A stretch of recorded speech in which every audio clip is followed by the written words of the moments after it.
Welcome to Solihull Library. Today is Saturday the 25th of October. We have an exhibition here that's been going on since the 1st of October and it will end on the 29th of October. As you can see, the title says Honouring Our Caribbean World War II Service Personnel, and we'll tell you a little bit more about it as we go along. So if it's okay with you, let's go on a journey. Let's go back to 1939, 1945 when the World War II was going on. And one of the interesting guys here is a guy called Wilmot. He was born in Jamaica, but that's not an important part. It's when things are hot, tough, rough, that's when you get the real people standing up. And for us, the West Indians, and I will keep using the term West Indians because that's what they call themselves, and I ain't gonna change it because that's their history, and why should I come along and call them something that they were not called then.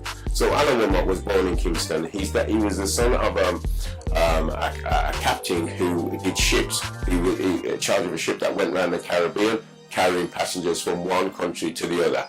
And of course, when he grew up, he wanted to be a captain. And when you see this picture down below here, he shows him as a child and dressed up like his father as a captain of a ship. So he ended up in the Royal Navy, and he ended up on a sea and rescue. That means that anybody who got hit, ships got sunk, planes got knocked down, he would be on that ship going around the sea and protecting those people, saving those people, getting them out of the water and getting them onto.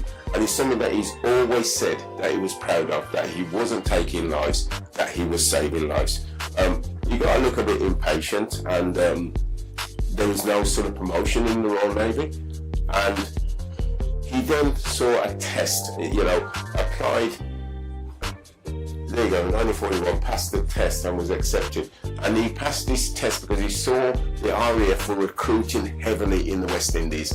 And that's the reason why the West Indians have a real connection to the RAF. And any members of your family, when you go back to the history, you will actually see that it's always RAF. Anyway, he got into the RAF, which he changed services mid-war, and then he became a rescuer on the actual RAF planes. So he's changed from ships and now he's doing air-sea rescue. Yes, and this man's journey, he died about 3 years ago. He's always been a very big communicator of information for our community on the actual big stage. The one thing about him, he would belong to a group called Southlanders. They were managed by the same man that was managing the Beatles. So his fame is really, really big. And he done a song called I'm a Mouse and I Live in a Hole. And if you get a chance, check it out. So yeah, we'll move on to another person please now, that's okay. Now, you've just covered two services there. You called it the RAF and the Royal Navy. The West Indians are now in both. Here we go. This guy is Augustine Joseph. He's from St. Lucia, as you can see from that flag, he's telling you where they're from. And he ended up, it sounded like he was actually in the Merchant Navy before the war. But anyway, once the war started, what happened to him, right, was that he's now on a ship that's picked up stuff from the West Indies to supply Britain, yes? He's on his way to Britain and he went to Avonmouth, Bristol. Just outside Bristol is called Avonmouth, where the River Avon comes into the sea. And he got torpedoed there. The ship got torpedoed and 30 men were saved. 2 men. Can you just concentrate on this camera? Yeah, so 2 men died. Alright? And that was it. If you look at his papers here, and they will tell you all sorts of things about him. Well, the interesting thing about this was that somehow in the war, he was able to change from British citizen, right, to American citizen. And you'll see on here, it will tell you more about him and how he became American citizen. But basically, during the war, he was on 5 ships. 3 of those ships got torpedoed, and yet he still lives to tell the tale. Now this is the Merchant Navy, which is different to the Royal Navy. And as you can see, these are his medals from, and his son is one of the ones who helped me to get this out. His name is Dennis Joseph, and we were able to then, get his history. Now, as you can see, he's not in a British uniform here, he's in an American uniform, and he's now part of the American Coast Guard.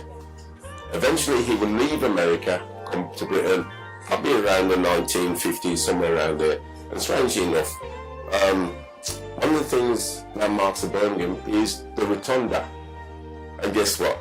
He was a crane driver helping to build the Rotunda. I'm just going to try and turn you around if I can. Another one. This is Montserrat, and this is one of the reasons why we need this project, because people constantly keep thinking it's the one country of the West Indies which is predominant Jamaica, which is true, because remember, Jamaica has the biggest West Indian population, so therefore when it comes to war, we will always supply the biggest number of people to actually engage.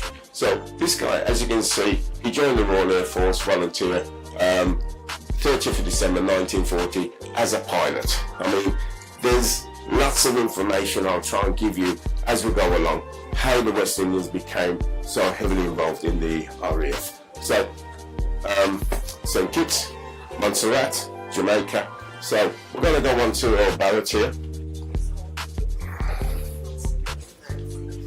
And strangely enough, Earl Barrett is Barbadian. People need to understand that one of the things that we do here is to unite the family of the West Indians, to make sure they all understand that when they came from Africa in the bad old days, right, they came as a family. But what happened is Britain split them up on families, split them up to different countries, and the reason is, when you're together, you're stronger. When you're not together, you're weaker. Does that make sense? So here we go.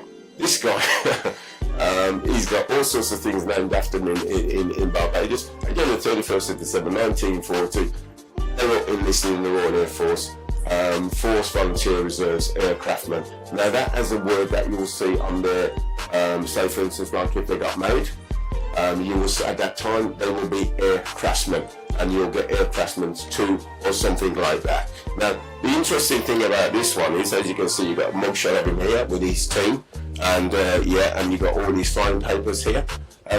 This gentleman would then go on to be the Prime Minister of Barbados. I mean, how do you work that one out? I mean, I don't know. Anyway, I'm just going to move you over to here. Sorry, thank you. Meet the Secretary of the Royal West Indian Project. This gentleman is called Cy Grant. Cy Grant is one of the most famous members of the West Indian community. Cy Grant, where is he? He joined up in 1941, yes? So, I'm going to give you a little bit more information now to do with the RAF and why so many West Indians ended up in the RAF. The reason why they went into the RAF is that at that time the Royal Navy let's say there was a nation colour bar, and it was actually pushed between the RAF and the Royal Navy. What happened was that the government then turned around and says, we'll have none of this colour bar thing, yes, and they tried to stop it. The only trouble is the Royal Navy used something a little bit underhanded. So they didn't use a colour bar itself, they used something else, and it wasn't called that, but basically they pushed all the West Indians at that time into what they call the Merchant Navy, and that's the reason why I was emphasising the Merchant Navy. It is estimated over 15,000 West Indians served in the Merchant Navy, which numbers that haven't been mentioned, you know, and they're the ones who were risking their lives. But anyway, we got back to Cy Grant. He ended up being, where are we? He served as a navigator in the bomber command. He was shot down during his third mission over Germany in 1943. Now, for a black man who's been captured by the Germans, right, it is very hard for him to escape. So when you see all these war films and they're all tunneling down and getting that, he would help with the tunneling down, but he can't afford to escape. Why? because trying to find a black man in Germany in them days, or in Europe in them days, is very hard. So if he's escaping, unless he's escaping at night, they're going to spot him. So these guys had to stay behind. There was a number of them that were captured, and he's one of them. He ended up on Tonight, which is 1957. He's the voice of Captain Scarlet. So if anybody knows what Captain Scarlet is, he's Captain Green. So on the Puppet series. But there's a great list of things that this man has done, and he's even got a blue plaque. And so these are the things that people need to understand and try and enrich themselves with. So we're going to try and go around to the other side now and see who's hanging around here. Lillian Bader. She's born 1918. She had Barbadian father and Irish mother. Once again, Barbados, Ireland and British. We're showing our connection, that we are related to all of these people, and that's one of the reasons why we are always willing to fight. Funny enough, father was a merchant seaman who had served in the First World War, and as an orphan she was placed into a convent. Being brought up in a convent had limited work opportunities. Yeah. So you've got somebody who knows mixed heritage, is willing to fight, and I believe she applied back 3 times to fight in the World War II, and they actually turned her down. Eventually she would be successful. You can see her in her uniform here, and it tells that story. Again, these stories, they're journeys that have not been expressed, and nobody else can actually tell it in the way that they should. Please come, see for yourself, learn more. We're going to try and go over to Gilbert Clark here. Another gentleman, he's currently still alive, shall we say, and we're glad for that. About 100 years old. He's born 1925. He's born in Montego Bay, Jamaica. So all those people are going out on their holidays knows exactly where he is. So this guy is still alive, he's still around, still able to talk and exactly convey exactly what he went through in those times. Please come and experience it yourself. The information's here. It's been a long time coming, but yet, here we go. Currently the famous Prince Albert Jacob, as you can see from another country, Trinidad, and yes, here we are. These are some of the things that we've taken him around on to make sure that he actually experienced our thanks and gratitude and respect and honour that is due to him and his generation. They talk about his generation being the greatest generation of our times, and this is the reason why. He just went 100 in July the 9th. We had a big everything for him, and as you can see down here, he's meeting the King. He's actually on VJ Day, so Victory in Europe Day on the 8th of May this year, down in Horse Guards Parade, where they had a big exhibition, a big entertainment to actually thank those guys who had served in the Second World War. And he was able to actually be in the company of the King, and the King turned around and shook his hand and he wished him a good day, and he blah blah blah. So his name is Prince Albert Jacob. He likes to be called Jake. I prefer to call him Mr. J. And what more can I say about this man? And funny enough, where he is with the chair of the Caribbean Family History Group, which is Fatia, and basically they're the ones who help put up all this exhibition so everybody can actually see what's going on. We've got now, this actually says it, honouring our Caribbean World War II veterans, Black British World War II veterans, including diverse range from everywhere else. And as you can see, at this one time, Alfred Gardner, Mr. Clark, Neil Flanagan, this guy's from Lincoln, his name, he'll come up in a minute, Ralph Otley, and then of course, there he is, you've just seen him, Jake, and his wife at the time, where she died, I believe, this year. So we're actually recording this information, we're logging it down so people can actually see it for themselves. this guy is Johnny Blair. Again, he's coming out to Jamaica, he's coming out to St. Elizabeth. He was the youngest of 8. Father, Joseph Blair, and his mother, Agatha Blair. And John tried to join the army, but he was rejected, and the Royal Navy. Both applications were rejected. John joined the RAF in 1941. So you can see there's a push in around 1940, 1941, 42, 43 for West Indians to be incorporated into the RAF because they needed the manpower. They were losing too many planes, too many people were getting killed, etc., etc. They needed that help. And as you can see, one of these pictures there, and he will be in that picture. So the evidence is there, it's just that we need to find it. Leroy George Constantine Cromley was born again in Clarendon. His parents were Agnes Anderson and Vincent Nathan Zakia Cromley. And as you can see, it's another great story. There's so many these journeys that have not been recorded, and sadly we're going to lose them because a lot of the families have lost their history. They haven't got their history, and if we wait too long, a lot of it will be gone. This gentleman is called Eric Cross. Again, he's born in Trinidad, right? There's a picture here of a number of West Indians. What had happened when the West Indians came over initially, they were forced into a ground crew, maintenance, mechanics, and stuff like that. It's like they thought that the flyers were the ones who were getting the glory, and they wanted to keep that to themselves. So eventually they had to turn around to the West Indies at a certain time and say, we're losing too many pilots, we're losing too many navigators, we're losing too many gunners. Will you take a test? And over 500 of them took the test, and over 500 of them became flyers and navigators. Eric Cross is one of them. If you see his medal tally here on the side here, you will see that he's classed as the most decorated West Indian in the Second World War. He went on to do so many things. I mean, look at that, Attorney General in Cameroon, High Court Judge in Tanzania, and he returned to Trinidad and Tobago, High Commissioner of the UK, so now he would be under the Queen. He died a number of years ago as well. Where are we now? I can't remember. It's a few years back. Well, lucky enough, they've done a documentary of him to lock up his story.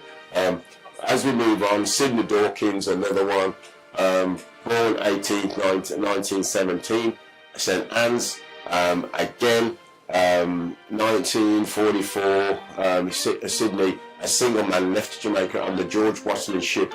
Arriving in New Orleans, he was going to work in the US, and this is important, agriculture and labour for 12 months. That's what his idea was. He had previously worked in the USA as farm labour for 6 months. Now, there's so many features to the West Indies history that is completely overrun, completely written down, and completely ignored. The word is agriculture and labour. When the ship, in Hawaii, got attacked by the Japanese in 1941 and sunk, that's when America woke up and said, hold on, they're going to attack us anyway, so we're not going to get involved in the war. So once they sorted themselves out, they did what you would call a recruitment exercise. But somewhere along the line, I can't get to the information at the moment, it's between Britain and America, that they must have agreed that they could call on the reserves of the West Indians to go to America and help them in what they call agriculture and farm work. And it is estimated over 77,000 West Indians served in the Second World War in America, and that's not including anybody else in other areas. So what can we say about these guys? Unique. No wonder they're the greatest generation of our time. Here we go. Neil Flanagan, he died a couple of years ago. Again, he's from Jamaica. Again, in honour of him, we did an honour guard here at City Hall, London, where the Mayor of London hangs out, and to make sure that we weren't able to get to his funeral. where we did a memorial service for him, and that's his name, Neil Flanagan. There's lots of stuff about Neil Flanagan. Lots of documentaries being done about Neil Flanagan. So really and truly, look it up, see what you want. Lincoln Lynch, another one. Lincoln is recorded on a 22-year-old passenger on the U.S. Army ship SS Yarmouth, setting sail in 1942 for Jamaica to New Orleans. Lincoln volunteered for service in the Royal Air Force in the same year, and in 1943 he received the Air Gunners Trophy as the highest scoring cadet on his training course in Canada. So what happened was that when they signed up to be in the RAF, a lot of them were sent to Canada to do the training, because Canada was seen as a safe place to train, not on the European side. Of course, women took part in many ways, especially with the ATS. Her name is Constance Marks. Again, strange enough, this young lady, as far as I know, she served in Jamaica. And that's what another thing that people don't talk about is, what about the West Indians that actually served in their own country in the West Indies on the behalf of the British military, and yet where is their credit? Once again, Connie Marks, mate, thank you so much. Ernest Nicholas, we just buried him probably a month ago, and it was his 100th birthday a couple of years ago, and we made sure that he got the full honours that was required. And he said if he could hug everybody on that day, he would have. The RAF are here. The High Sheriff of Birmingham was there to make sure he got a couple of cakes from the RAF. He got a couple of cakes from the family, but these are the cakes that were actually served up with him. His name is Ernest Nicholas, and he joined up, I think, in about 1943 as well, if I remember rightly. But yeah, they come here, get the information for yourself. It's all here. You know, his family are very much alive in this country. His sons, his daughters, grandchildren, great-grandchildren. Yeah, we seen him a couple of weeks ago. Why? Because we went to make sure that he got the honours that he deserves. We're now here with one of the most famous West Indians in the Second World War. His name is Billy Strachan. Again, born in Kingston. Left school in 1939, 4 months after the war, Second World War begun. His ambition was to get to England to join the RAF to learn to fly. He became a flyer. He was in there doing what he had to do best, and yeah, he was a flying officer. This guy, Billy Strachan, is one of the most famous pictures that we have, because he's there coming back off a mission or getting ready to go into a mission. As you can see, he's bombing gear. Again, RAF. So we've looked at farm work and agriculture, United States. They worked in there in other areas as well, military areas. Here in Britain, the Royal Navy, the Army, and the Air Force, and the Merchant Navy. With the Army and the Merchant Navy, they were more or less accepted straight in, no arguments. But with the Royal Navy and the RAF at the time, until they changed the rules, the RAF were actually stopping. But once the war started, they realised they needed a lot of help, and guess what? Lucky enough, they changed, because these guys made a big difference. Arthur Wint, this is an amazing brother. Arthur's brother, John Wint, and Douglas Wint are featured in this exhibition. The journey is massive. This is just a tip of the iceberg. Arthur Wint, there you go, CD, OD, OJ, MBE, FRCS, and DMJ.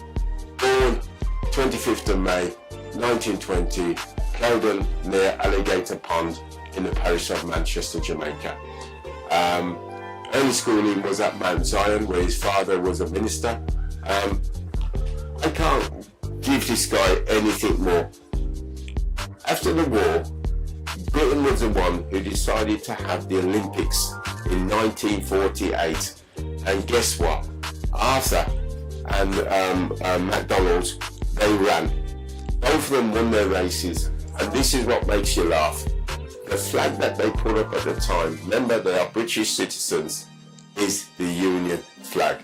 So when they look round, there it goes up and they're singing God Save the King. And you wonder why we are connected. Sonia Thompson, another young lady, a Caribbean volunteer to support the British war effort. Sonia served in the Women's Auxiliary Forces, so otherwise known as WAF. You will get a number of this information to do with the women. Over 80 women served directly here, were brought from the West Indies to make sure that they could have the war effort here. They're called WAF, Women's Auxiliary Air Force. They're not getting a lot of the credit that they deserve, but when you read this board, oh my gosh, great honours. And here we go. You've just heard about Arthur Wint, John Douglas Wint. There's his brothers, there's the information, there's the evidence. Come see it for yourself, please. Do not miss out on this. Who knows when it will happen again. Flight Sergeant James Joseph Hyde, again, Trinidad and Barbados again. Here he is on his that's his Spitfire. There you go. What more can I say? If you miss out on this, we don't know when we will ever get a chance to have an exhibition like this honouring so many people from the West Indies community who did so much for the free world and for Britain and the Commonwealth. We need to make sure that people understand what other people have done for us to be here today. And these West Indians have done so much along with other members of the Commonwealth. And that in itself shows loyalty, it shows family, it shows that we should be treating each other better. It's not always asking us to come and fight for you, and when we do, you forget about that we did it to make sure that you now enjoy the world that you're part of. Everybody in the Commonwealth is a family, no matter what race, colour or creed. For us here, the Wild West Indian Project, that's what we're trying to do, bring people and communities together. The reason for holding these events is that nobody else is actually sharing this information. Nobody else is actually gone out and turned around to people and said, did you know that happened? Did you know? But yet, for some reason, we see a lot of people going out, causing, well, not a lot of people, but too many people. One is too many, causing difficulties, causing mischief, causing people to be upset, treating people with disdain, and yet you know nothing about that generation, you know nothing about the generation that came before, and yet for 500 years we supported Britain, and yet for 500 years, where is it in the educational system? Wales are now doing it, why can't we do it here in England? And not only that, for the Commonwealth, so everybody feels like the family that they once were when they fought in these wars for the greater good.